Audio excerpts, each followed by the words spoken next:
Neil, tell us which of these states are the most important? Well, I agree that it's really Ohio. I mean, the biggest suspense is there. That's where the numbers are the tightest. It seems that Romney and Santorum are really locked in a dead heat. Though I think in a lot of ways Romney, once again, as we've seen in the last week or so, has the momentum. You know, the funny thing is that in Ohio, in the end, even if Romney were to lose by a little bit, he's still likely to come out with the biggest share of delegates.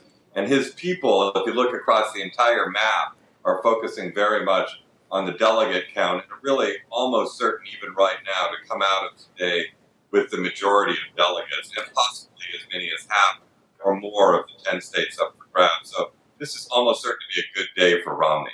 And Neil, we're really drilling down here. This is, it's like we've all turned into electoral political wonks here, debating whether caucuses are more important than genuine primaries, and whether or not, the electorate is going to be given on a state-by-state basis or divided among the, is this all too confusing for anybody who's trying to keep score at home?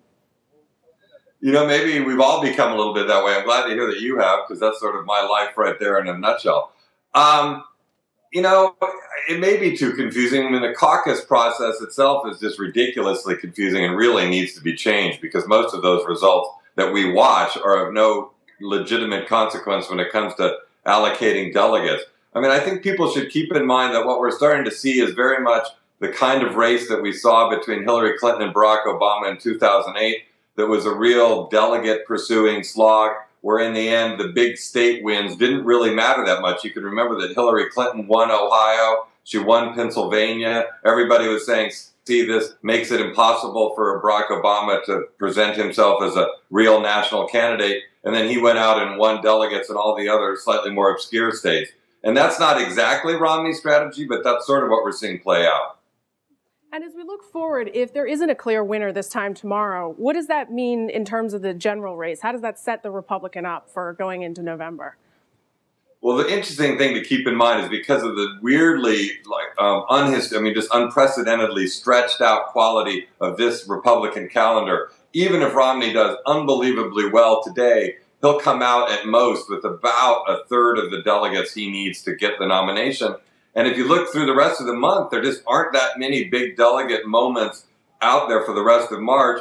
Then there are two moments in April, one at the beginning and one towards the end, that are sort of, moderate Super Tuesday kind of things. But still, he won't be able to get it. So this is going to continue for a while. But what I think we're likely to see today is Romney coming out of it with just that much more of a lead over his rivals that will begin to seem prohibitively large over time. And Neil, does this remain just, basically a two-horse race between Romney and Rick Santorum? Or is that drumbeat of, there's going to be a white knight, a Mitch Daniels, a Chris Christie, reemerging as a potential savior at the convention?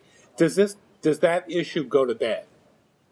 Just to highlight briefly the two-person race, the person who's in the biggest moment of peril right now is definitely Rick Santorum. I mean, it's possible that he could come out of today winning no state. It's not very probable, but if he loses in Ohio and loses in Tennessee, the only real fallback that he would have would be Oklahoma. And if that's the best he can do, his candidacy may be the most in jeopardy by tomorrow morning. And we may see a kind of weird last, revival of Newt Gingrich, who's almost certain to win in Georgia and could do moderately well in some other places.